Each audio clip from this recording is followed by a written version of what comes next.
बिस्मिल्लाहिर्रहमानिर्रहीम। अस्सलाम वालेकुम नाजरीन, आप यूट्यूब चैनल देख रहे हैं। मैं इमरान खान हूँ। नाजरीन, सबसे पहले तो आज़ाद कश्मीर में आज इलेक्शन करवाया गया। एक मरतबा फिर जाली इलेक्शन था। इस इलेक्शन की औकात कोई नहीं है क्योंकि आज़ाद कश्मीर के लोगों ने इसको मुस्तरद किया है। लगभग बाइकआउट वाली सिचुएशन है क्योंकि 10% के करीब या इसके आसपास लोग निकले हैं, और जहाँ निकले हैं वहाँ पे इतने निकले हैं, और कई जगहों पे तो ऐसे बताया जा रहा है कि लोग बाहर आए ही नहीं। लोगों ने ना बात की, ना बात सुनी, ना किसी ने वोट डाला और ना कोई वोट डालने के लिए निकला। दूसरी तरफ जो एहतजाज हो रहा है वो तो जारी है। कोशिश की जा रही है कि आज का दिन मैनेज किया जाए कुछ भी करके, और दूसरे मरले के इंतखाब के भी नताइज का ऐलान किया जाए, फिर तीसरा मरला किसी तरह निपटा के और फिर एक ऐसी हुकूमत बना दी जाए जो कठपुतली हुकूमत हो, जो सेक्टर कमांडर के कहने के ऊपर चले। कोई एक कर्नल या कोई एक मेजर कोई भी एक हुक्म लेकर आ जाए तो फौरी तौर पे उस हुक्म के ऊपर अमल दरामद होना चाहिए। लुब्बे लुबाब ये है इस इलेक्शन का, लेकिन कश्मीरियों ने इसको मुकम्मल तौर पे रद्द कर दिया, मुस्तरद कर दिया। लोग नहीं निकले वोट डालने के लिए। ये बहुत सारे पोलिंग स्टेशन की लिस्ट है मेरे पास, जो मैंने वहां आज़ाद कश्मीर से जो सोर्सेज हैं उनसे इकट्ठी की अभी थोड़ी देर पहले तक। तो कहीं पे 7 वोट पड़ते हैं, कहीं पे 6 वोट पड़ते हैं, कहीं पे वोट ही नहीं पड़ते। एक पोलिंग स्टेशन की मैं विजुअल्स देख रहा था, वहां जो पोलिंग करवाने के लिए अमला आया हुआ था वो बेंचों के ऊपर लेट के सो रहा था। एक बंदे ने कमीज उतारी थी, बनियान में ही सो रहा था। अब यहां से आप अंदाजा करें कि वो इतने वेले हैं कि आज वोट डालने ही कोई नहीं आया। सिक्योरिटी बाहर खड़ी हुई है, वोट डालने लोग आए नहीं, अमला अंदर सो रहा है पंखे चला के मजे से आज़ाद कश्मीर में। तो ये सूरत हाल क्यों बनी? क्योंकि लोगों ने इस इलेक्शन को मुकम्मल तौर पर मुस्तरद कर दिया है। अब नाज़रीन, नून लीग ने इस मरतबा एक चीज़ थोड़ी सी अच्छी और अकलमंदी वाली की कि उन्होंने मैनेज किया कि अपने कुछ विजुअल्स बना सके सुबह के वक्त। मैंने आपको बताया था पिछली मरतबा एस्टेब्लिशमेंट ने नून लीग की ड्यूटी लगाई थी, लेकिन नून लीग ने वो ड्यूटी पूरी नहीं की। लेकिन इस मरतबा इन्होंने ये अच्छा किया कि सुबह के वक्त अपने कारकुनों को इकट्ठा करके कैंप के अंदर बिठा के खड़ा करके थोड़े से विजुअल बना के मीडिया को दे दिए कि आप ये विजुअल्स चलाएं ताकि ये तासुर जाए कि आज़ाद कश्मीर में लोग निकलकर वोट डाल रहे हैं। लेकिन जब रिपोर्टर्स ने रिपोर्ट किया तो सूरत हाल बिल्कुल मुख्तलिफ थी। कई रिपोर्टर्स ये बताते हैं कि 7 घंटे पोलिंग को हो गए। वो 2 रिपोर्टर एक ही जगह पे मौजूद थे। उन्होंने कहा जी हम सारे हल्के फिरते रहे, हमने जा जाके देखा, पता किया, वहां पे पहला वोटर भी नहीं पहुंचा 6-7 घंटों के अंदर। अच्छा, जो महाजरीन वाली नशिस्तों के ऊपर ये इलेक्शन करवा रहे हैं वहां पर भी यही सूरत हाल है। कहीं पे कोई एक औरत आई है वोट डालने के लिए सारा दिन में, कहीं पे 4 वोट डले, कहीं पे 1 वोट डाला, कहीं पे डले ही नहीं। एक पोलिंग स्टेशन का रिजल्ट आया जहां पे 17 उम्मीदवार थे, उम्मीदवार 17 है और वोट एक भी नहीं पड़ा। ये इस किस्म के इलेक्शन हो रहे हैं। अब ये इलेक्शन आप ले जाएंगे यूएन के अंदर के, आप कहेंगे हमने आज़ाद कश्मीर में इलेक्शन करवा दिया, और वो आपको कहेंगे जी बड़ी अच्छी बात है आपने इलेक्शन करवा दिया आज़ाद कश्मीर में। ये इलेक्शन आप यूरोपीय यूनियन में ले जाएंगे, आलमी सतह पर ले जाएंगे। इस इलेक्शन की बुनियाद पर आप ये क्लेम करेंगे कि भारत बहुत जुल्म करता है मकबूजा कश्मीर में और हमने आज़ाद कश्मीर में बहुत अच्छा इलेक्शन करवाया। इन इलेक्शंस को सबने मुस्तरद कर दिया। जो सरदार अमान कश्मीरी का एक स्टेटमेंट, अच्छा रिजल्ट जो आएंगे वो हम आपको बता देंगे नेक्स्ट वीलॉग में। वैसे हम आपको पहले ही बता देते हैं कि नून लीग और पीपल्स पार्टी को ही जितवाना है इन्होंने, उन्हीं को सीटें आपस में बांट देनी है। जो ज्यादा अच्छे जूते पॉलिश करेगा उसको ज्यादा सीटें मिल जाएंगी, इसके अलावा और कुछ भी नहीं है वहां पे। क्योंकि देखिए मैंने आपको बताया था कि जो ब्रिगेडियर फाइक नामी ऑफिसर वहां पे तैनात है आज़ाद कश्मीर में बतौर सेक्टर कमांडर ISI, ये नवाज शरीफ से बहुत इश्क करता है, बहुत प्यार करता है नवाज शरीफ से। मैं आपको यकीन दिलाता हूं कि नवाज शरीफ की फैमिली के अंदर कई लोग उनसे इतना इश्क और इतना प्यार नहीं करते होंगे जितना ब्रिगेडियर फाइक को नवाज शरीफ से इश्क और प्यार है। और इसका इजहार उसने मेरे सामने तब किया जब मैं ISI की कैद में था, और जिन अल्फाज में किया वो मैं किसी दिन बताऊंगा, बड़े मौके के ऊपर बड़ा चौका लगाएंगे, आपको बताएंगे क्या किया था। लेकिन ब्रिगेडियर फाइक को बहुत इश्क है नवाज शरीफ से। मुझे नहीं लगता वो नवाज शरीफ को मायूस करेगा वहां मुजफ्फराबाद वाले डिवीजन के इलेक्शन में, ऐसा नहीं वो करेगा। अब ये एक सरदार अमान कश्मीरी है, उन्होंने जो स्टेटमेंट दिया वो स्टेटमेंट मेरे पास लिखा हुआ है। उन्होंने कहा जी अब 2 ही तरीके बाकी हैं। पहला तरीका यह है कि हम सारे लोग आगे बढ़ते रहें, यानी मुजफ्फराबाद की तरफ जाएं, आगे बढ़ें और एहतजाज को शिद्दत लेकर आए उसमें, तो सरकार गोलियां चलाएगी। तो सरदार अमान कश्मीरी ने कहा कि जी हो सकता है कि हम आधे लोग मर जाएं, लेकिन आधे लोग तो पहुंच जाएंगे, और जब हम पहुंच जाएंगे तो बचेंगे हुक्मरान भी नहीं। यह बात सरदार अमान कश्मीरी ने कहा। और दूसरा रास्ता उन्होंने कहा, दूसरा रास्ता यह है कि आप री इलेक्शन करवाएं, लोगों को मौका दें, लोग अपनी हुकूमत खुद मुंतखब करें, अपनी हुकूमत खुद बनाएं, फेयर इलेक्शन हो ना आज़ाद कश्मीर में। तो इसका मतलब यह है कि पहली मरतबा ड्यूरिंग इलेक्शन ही यह मुतालबा सामने आ गया कि री इलेक्शन करवाया जाए और फेयर गेम की जाए आज़ाद कश्मीर में, सबको मौका दिया जाए, जिसको लोग वोट डालें उसकी हुकूमत बन जाए तो मामला ठीक हो जाएंगे। ये बात आज सरदार अमान कश्मीरी ने उस वक्त कही जब इलेक्शन का मिड आया हुआ है। एक मरहला हो गया, एक मरहला बाकी है और बीच वाला मरहला चल रहा है। तो इलेक्शन के बिल्कुल मिड में उन्होंने ये बात की कि री इलेक्शन करवाओ। और आप मेरी बात लिख कर रखें, आजाद कश्मीर में जब तक री इलेक्शन नहीं होगा तब तक यह मसला हल नहीं होगा। उल्टा लटक जाए, सीधा लटक जाए, जो मर्जी करें, जितना मर्जी जोर लगाएं, आजाद कश्मीर में री इलेक्शन इन्हें करवाना पड़ेगा। और दूसरी बात जो उन्होंने कही कि हम आधे मर जाएंगे, तो इसका क्या मतलब है?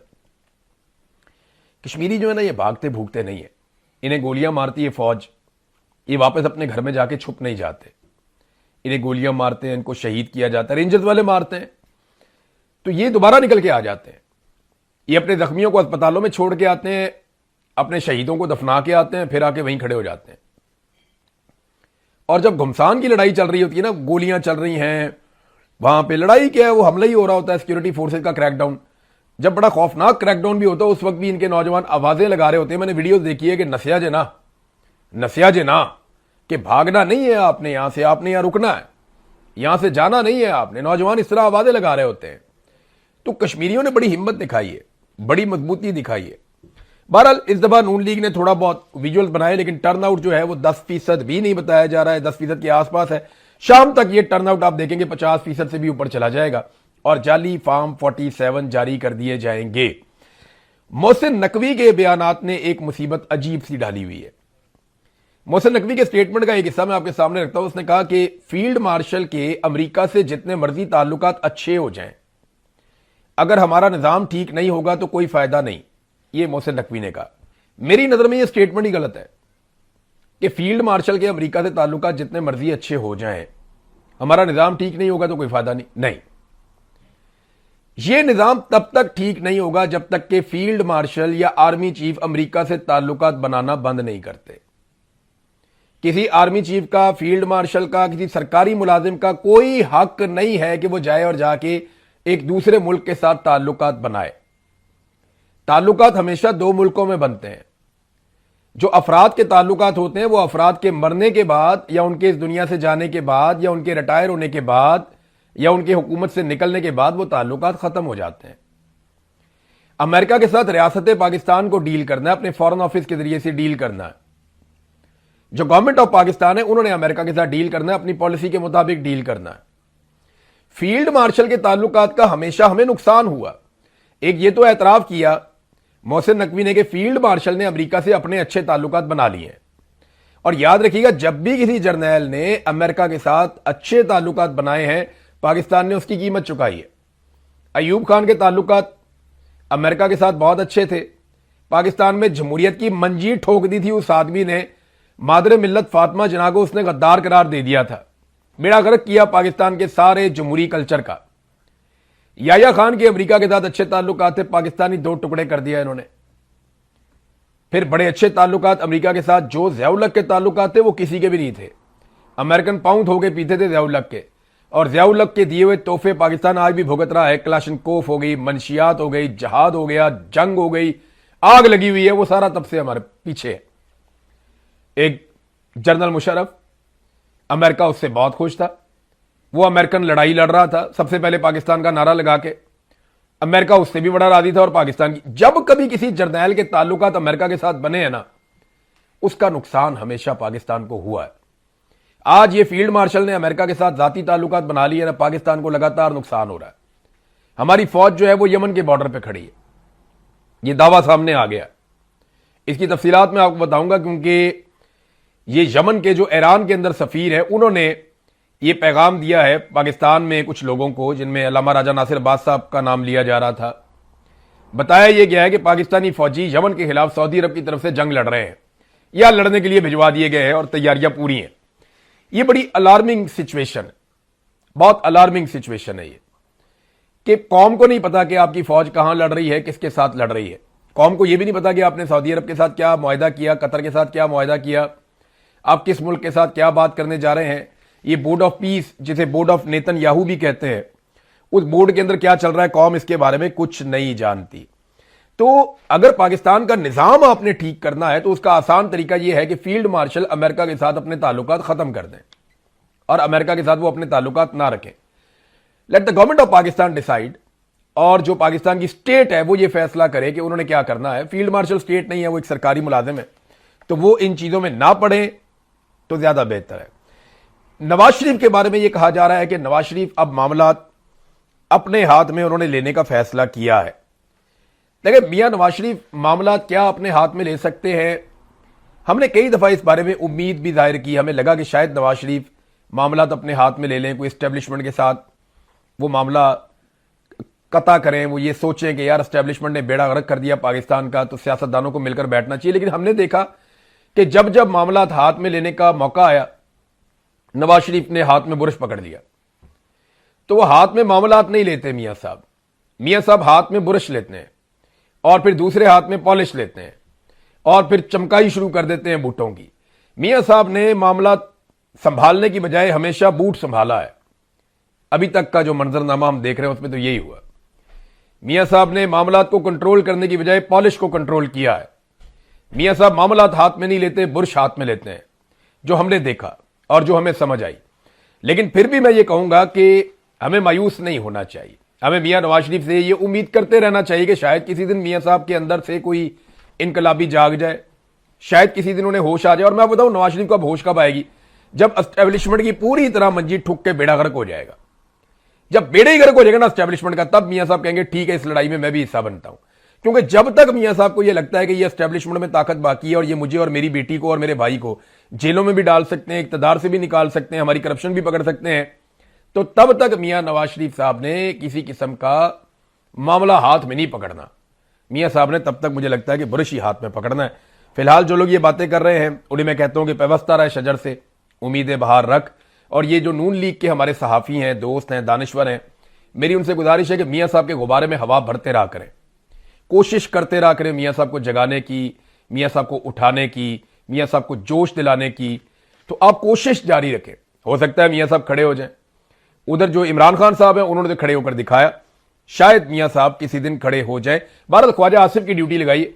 ख्वाजा आसिफ ने वो स्टेटमेंट देना शुरू किए जिन स्टेटमेंट से ख्वाजा आसिफ साहब को फायदा होगा। मैं बताता हूं कैसे फायदा होगा, ये बड़ी बारीक वारदात है। ख्वाजा आसिफ जो है ना वो बहुत घाघ सियासतदान है। ख्वाजा आसिफ की वजारत जा रही थी, ये खबरें हमें कुछ अरसा पहले मिलना शुरू हो गई थी और ये सोशल मीडिया पे आ भी गया था। फिर जब ख्वाजा आसिफ साहब ने बड़ा वाला बुरश पकड़ा ना फील्ड मार्शल आसिम मुनीर साहब के बूट पॉलिश करने के लिए, तो हमें अंदाजा हुआ कि वाकई इनकी वजारत खतरे में है। ये हर थोड़े दिन के बाद ख्वाजा आसिफ साहब तारीफ करते थे फील्ड मार्शल आसिम मुनीर की। और साबिर शाकिर भाई, मैं और दो चार और दोस्त हैं, मोहित पीरजादा, हम सारे ये कहते थे जो पाकिस्तान से बाहर हैं कि ख्वाजा साहब अपनी नौकरी बचाने की कोशिश कर रहे हैं, बहुत चालाक है। तो ख्वाजा साहब ने अपनी नौकरी ली भी ऐसे ही है ना। एक दफा जनरल बाजवा की मिन्नतें की, उनके ससुर के जाके पास बैठ गए, वो खुद बताया उन्होंने कि मैंने कैसे अपनी वजारत ली, वो एमएनएशिप। फिर इस दफा उन्होंने कैसे ली वो सारी दुनिया ही जानती है। वो हार गए थे उस्मान डार की वालदा से, रेहाना डार साहिबा से। तो ख्वाजा आसिफ बहुत घाघ आदमी, बहुत तेज आदमी। ख्वाजा आसिफ की वजारत जा रही थी। अब ये ख्वाजा आसिफ को मौका मिल गया कि आसिम मुनीर का खास आदमी है मोहसिन नकवी। तो अगर मैं मोहसिन नकवी पे तनकीद करूंगा तो फिर आसिम मुनीर के लिए मुश्किल होगा मुझे वजारत से निकालना। क्योंकि अगर आसिम मुनीर ने मुझे वजारत से निकाल दिया तो रोला यह पड़ जाएगा कि मोहसिन नकवी के चक्कर में, क्योंकि ख्वाजा आसिफ ने तनकीद की थी मोहसिन नकवी पे और जवाब दिया था मोहसिन नकवी को, लिहाजा जनरल आसिम मुनीर ने ख्वाजा आसिफ को नौकरी से निकलवा दिया। हालांकि ख्वाजा आसिफ कागजों में आसिम मुनीर का बॉस है, लेकिन वो बॉस आसिम मुनीर ही है। ख्वाजा आसिफ तो बेचारा ट्रैफिक में फंसा होता है। जब आसिम मुनीर साहब गुजर रहे होते हैं सड़क के ऊपर से, या कोई छोटा मोटा भी गुजर रहा होता है फौजी, तो ख्वाजा आसिफ तो बेचारे ट्रैफिक में फंस जाते हैं, उनकी औकात ही कोई नहीं है। लेकिन फिर भी कागजों में वो बॉस है, वजीर दिफा है। तो अब ख्वाजा आसिफ को अपनी नौकरी बचानी थी, नौकरी बचती हुई नजर नहीं आ रही थी। ये उन्हें ब्लेसिंग इन डिस्गाइज हो गया। अगर पै जाओ मोहसिन नकवी, अब वो पीसीबी के बारे में पूछ रहे हैं। एक दिन पहले तक पीसीबी, पाकिस्तान वर्ल्ड कप आ रहा है, इन्होंने पीसीबी से नहीं पूछा। T20 में दुर्गत बन गई, इन्होंने पीसीबी से नहीं पूछा। पाकिस्तान की सारी क्रिकेट का बेड़ा गर्क कर दिया, इन्होंने पीसीबी से नहीं पूछा। जब इंडिया से पाकिस्तान बुरी तरह हार रहा था तो यही ख्वाजा आसिफ पीसीबी की तारीफें कर रहा था और हारिस रऊफ को कह रहा था कि चुक के रख कम, चढ़ के रह ना थे, क्योंकि वो जहाज गिराने वाली एक्टिंग कर रहा था। ग्राउंड में उसका काम बॉलिंग करना है, वो जहाज गिरा रहा था। तो वो कह रहे थे जी हम इंडिया के लिए यही काफी है, मैच चाहे हम हार जाएं या जीत जाएं। तो ख्वाजा आसिफ ने जो पहले तो पीसीबी के बारे में ऐसे बात नहीं की, लेकिन अब पीसीबी का भी हिसाब किताब मांग रहा है। अब जो बेजाब्तियां हुई वजारत दाखिला में उनका भी हिसाब किताब मांग रहा है, और जो नेशनल एक्शन प्लान पे अमल दरामद कराना था ख्वाजा साहब, उसका भी हिसाब किताब जो है वो मांगना शुरू। तो ये वो उन्होंने क्यों किया? ख्वाजा आसिफ, मैंने कहा बहुत घाघ आदमी है, इनका ये तरीका वारदात है कि अब मैं उंगली कटा के शहीद बन जाऊंगा, यानी मैं कोशिश ये करूंगा कि मुझे निकाला तो जा रहा है तो मैं फील्ड मार्शल के खास आदमी के खिलाफ बोलता हूं ताकि उनके खाते पड़ जाए, और फील्ड मार्शल के लिए इखलाकी तौर पे मुश्किल हो जाए मुझे निकालना। तो ख्वाजा साहब इखलाक इधर कोई नहीं है, लेकिन आप अपनी सियासत अच्छी कर गए हैं और ये सियासत आपको समझ भी आती है और आप इसके माहिर भी हैं। अब आ जाए नादरीन एक और चीज, अलीमा खानम, वो बहुत बड़े पैमाने पे लोग निकलते हैं जहां वो जाती हैं। उन्होंने साबित किया हजारा डिवीजन में, बालाकंड डिवीजन में, पेशावर वाली साइड पे, फिर उसके बाद अब वो उस एरिया में गई हैं जहां दहशतगर्दी है। करक में दहशतगर्दी है, बनू में दहशतगर्दी है, खुशहालगढ़ वाला जो एक धरना चल रहा है वहां पे भी वो गई, वहां पे भी दहशतगर्दी है। अब जिस पूरी पट्टी में अलीमा खानम वहां पे निकली हैं लोगों को मोटिवेट करने के लिए, उस पूरी पट्टी के अंदर बड़े पैमाने पे लोग बाहर आ रहे हैं। मैं करक के मनाजिर देख रहा था, मैं हैरान हो रहा था कि इतने बड़े पैमाने पर लोग बाहर निकल आए, बहुत बड़ी तादाद में लोग निकले वहां पे, ऐसा लगता था पूरा शहर उमड़ आया। उससे पहले हमने इसी तरह के मनाजिर जो हैं वो बाड़ा में भी देखे, हमने कोहाट के अंदर इससे मिलते जुलते मनाजिर देखे। ये वो एरियाज हैं जो दहशतगर्दी से सबसे ज्यादा मुतासिर हैं, और यहां वो अपनी जान जोखिम में डाल के, अपनी जान खतरे में डाल के वो निकली हैं। और दहशतगर्दी वाले इलाकों में अवाम का इतनी बड़ी तादाद में बाहर आ जाना, वो इस बात का सबूत है कि आज भी लोग इमरान खान से उम्मीद बांध के बैठे हैं और उन्हें लगता है कि इमरान खान ही उनके मसाइल हल कर सकता है, खासतौर पर दहशतगर्दी के हवाले से और जो पॉलिसी मैटर्स हैं उनके हवाले से। तो ये अलीमा खानम, उनकी बाकी बहनें, वो अपना जोर लगा रही हैं, वो अपनी कोशिश कर रही हैं। अब एक चीज मैं आपके सामने और रखना चाहता हूं कि ये जो एस्टेब्लिशमेंट और नून लीग में, फर्ज करें अगर एक लड़ाई हो जाती है या पॉलिटिकल पार्टीज में और एस्टेब्लिशमेंट में एक खींचातानी शुरू हो जाती है, और आसिम मुनीर साहब के बारे में कहा जा रहा है कि वो एक नया निजाम लाने की कोशिश करेंगे, ये सब होता है, तो पाकिस्तानियों को कहां खड़े होना चाहिए? सादी सी बात है ना, पाकिस्तानियों को कभी भी मिलिट्री एस्टेब्लिशमेंट के झांसे में नहीं आना चाहिए, इनके साथ नहीं खड़े होना चाहिए। पाकिस्तान का सबसे बुरा सियासतदान भी जब कभी मिलिट्री एस्टेब्लिशमेंट से लड़े तो सियासतदान का साथ दो। मैंने तो इस सारी लड़ाई में यह सीखा है, क्योंकि सियासतदान के पास इस बात का एनओसी और इजाजत है कि वो सियासत कर सकता है, वो वोट मांग सकता है, वो इलेक्शन में जा सकता है, वो अच्छी या बुरी बात कर सकता है, पब्लिक के सामने अपनी ओपिनियन रख सकता है और उसका एहतसाब पब्लिक कर सकती है। जबकि मिलिट्री एस्टेब्लिशमेंट या कोई जर्नैल जो है वो सरकारी मुलाजिम है, वो तनख्वाहदार मुलाजिम है, उसका कोई हक नहीं है कि वो पॉलिसी मैटर्स पे बात करे या किसी पे तनकीद करे। तो अगर ये कभी लड़ाई हो भी, अव्वल तो ये होनी नहीं है, मुझे लगता है सुलह सफाई हो जाएगी। मियां साहब बड़े सियाणे, उन्हें पता है ये 4-5 बंदे मिलकर बैठे हैं घर के, और इन्होंने इसके ऊपर सोचा है कि मोहसिन नकवी को जवाब देना या नहीं देना, तो ये तो इनकी औकात रहेगी और उनको इस बात का आइडिया है। तो अब वो तो बोलते नहीं है, लेकिन कुछ लोगों के अंदर इनकलाब निकला हुआ। तो मैं पाकिस्तानियों को एक बात समझाऊं कि अव्वल तो ये लड़ाई नहीं होनी, लेकिन अगर ये लड़ाई होती है तो पाकिस्तान तहरीक इंसाफ हो, कोई और पॉलिटिकल पार्टी हो, आप एक इंडिपेंडेंट पाकिस्तानी है, तो आपको हमेशा पॉलिटिकल साइड पे खड़े होना चाहिए। जो गलत लोग हैं उनको गलत कहें।